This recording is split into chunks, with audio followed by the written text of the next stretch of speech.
मनोविज्ञान। मनोविज्ञान क्या है? मनोविज्ञान एक ऐसा विज्ञान है जो प्राणियों के व्यवहार एवं मानसिक तथा दैहिक प्रक्रियाओं का अध्ययन है। जो प्राणियों के व्यवहार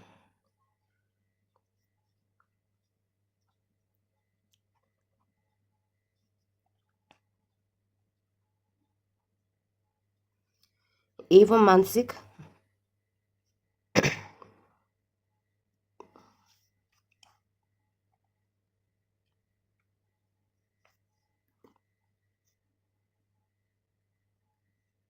तथा दैहिक प्रक्रियाओं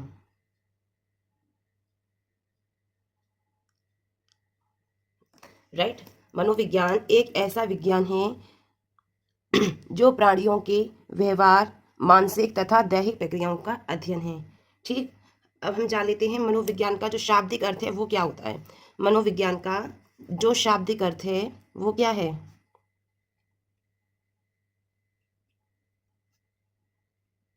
मनोविज्ञान का शाब्दिक अर्थ है मन का विज्ञान। क्या है? मन का। मनोविज्ञान का शाब्दिक अर्थ क्या है? मन का विज्ञान। क्या है? मन का विज्ञान। और मनोविज्ञान एक ऐसा विज्ञान है, मनोविज्ञान क्या है? व्यवहार मानसिक तथा दैहिक प्रक्रियाओं का अध्ययन। ठीक है, मनोविज्ञान एक ऐसा विज्ञान है जो प्राणियों के व्यवहार एवं मानसिक तथा दैहिक प्रक्रियाओं का अध्ययन है। इसका जो मनोविज्ञान का शाब्दिक अर्थ होता है वो क्या होता है? मन का विज्ञान। राइट। अच्छा, मनोविज्ञान को इंग्लिश में क्या कहते हैं? मनोविज्ञान को इंग्लिश में बोलते हैं साइकोलॉजी।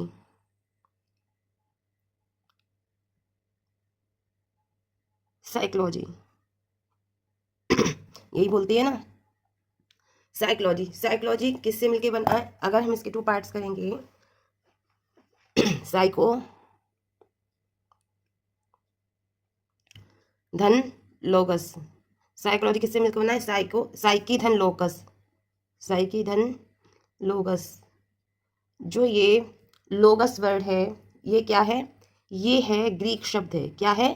ग्रीक शब्द।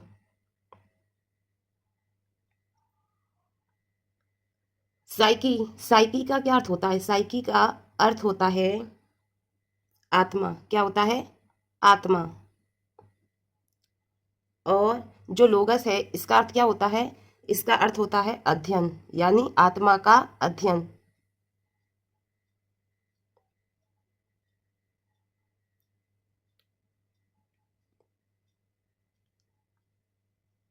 राइट। अब आपको समझ में आ गया होगा अच्छे से कि मनोविज्ञान क्या है। मनोविज्ञान एक ऐसा विज्ञान है जो प्राणियों के व्यवहार एवं मानसिक तथा दैहिक प्रक्रियाओं का अध्ययन करता है।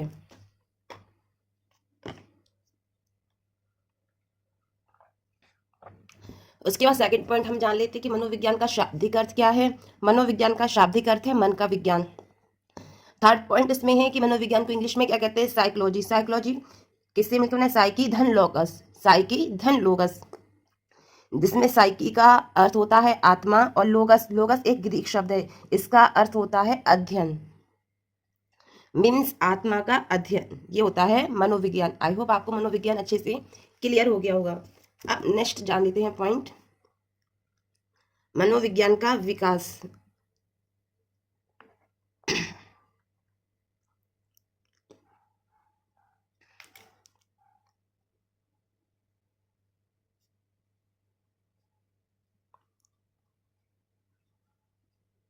मनोविज्ञान का विकास फर्स्ट पॉइंट है। मनोविज्ञान का विकास सबसे पहले हुआ आत्मा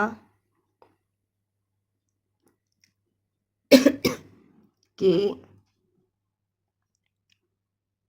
विज्ञान के रूप में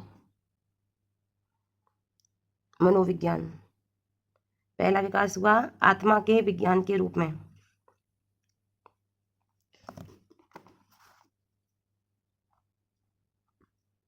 उसके बाद सेकंड पॉइंट है मन के विज्ञान के रूप में मनोविज्ञान। ठीक है, उसके बाद जो विकास हुआ है वो हुआ है चेतना के विज्ञान के रूप में,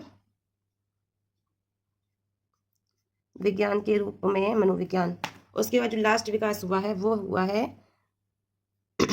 व्यवहार के विज्ञान के रूप में,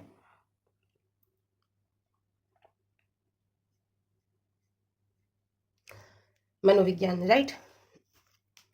मनोविज्ञान का विकास कैसे हुआ? सबसे पहले हुआ आत्मा के विज्ञान के रूप में, सेकंड मन के विज्ञान के रूप में, फिर उसके बाद हुआ चेतना के विज्ञान के रूप में, और जो अब हुआ है वो हुआ है व्यवहार के विज्ञान के रूप में मनोविज्ञान। ठीक है। सबसे पहले आत्मा के विकास के रूप में मनोविज्ञान का विकास हुआ, उसके बाद हुआ है मन के विज्ञान के रूप में मनोविज्ञान का विकास हुआ है, थर्ड हुआ है चेतना के विज्ञान के रूप में मनोविज्ञान का विकास हुआ है, और जो लास्ट में मनोविज्ञान का विकास हुआ है जो अभी है प्रेजेंट में, वो है व्यवहार के विज्ञान के रूप में मनोविज्ञान। राइट फ्रेंड्स, ये था आज हमने जो थ्योरी में पढ़ा है वो है पढ़ा है मनोविज्ञान के बारे में जाना है और मनोविज्ञान के विकास के बारे में जाना है। नेक्स्ट क्लास में हम जानेंगे मनोविज्ञान का कार्यक्षेत्र, मनोविज्ञान के प्रमुख लक्ष्य। राइट फ्रेंड्स, थ्योरी की क्लास लेना बहुत जरूरी है, ये आपके सभी एग्जाम में, सभी टीचिंग एग्जाम के लिए बहुत कंपलसरी है।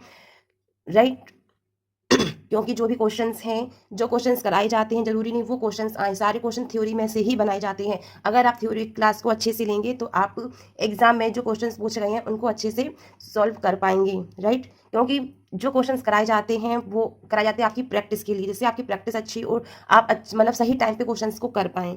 राइट टीचिंग एग्जाम्स या जो भी गवर्नमेंट एग्जाम्स होते हैं, कोई कंपटीशन वाले एग्जाम होते हैं, तो वो ये तो है नहीं कि जैसे कक्षा 6, 7, 8 के एग्जाम हो कि इतने चैप्टर से इतने चैप्टर तो याद कर लेना आ जाएगा। राइट ऐसा तो नहीं है, ये एक कॉम्पिटेटिव एग्जाम है, इसमें कहीं से भी क्वेश्चंस आ सकते हैं। जो क्वेश्चंस कराए जाते हैं वो आपकी प्रैक्टिस के लिए कराए जाते हैं, इसलिए थ्योरी जरूर पढ़िए, क्योंकि जितने भी क्वेश्चंस आते हैं वो थ्योरी से ही आते हैं। अगर आप थ्योरी को अच्छे से कर पाएंगे तो सभी क्वेश्चंस को अच्छे से समझ पाएंगे और उनको सॉल्व कर पाएंगे। Thank you. नेक्स्ट क्लास में जरूर आना, मनोविज्ञान का कार्यक्षेत्र जानेंगे और उसके प्रमुख लक्ष्य जानेंगे कौन कौन से हैं।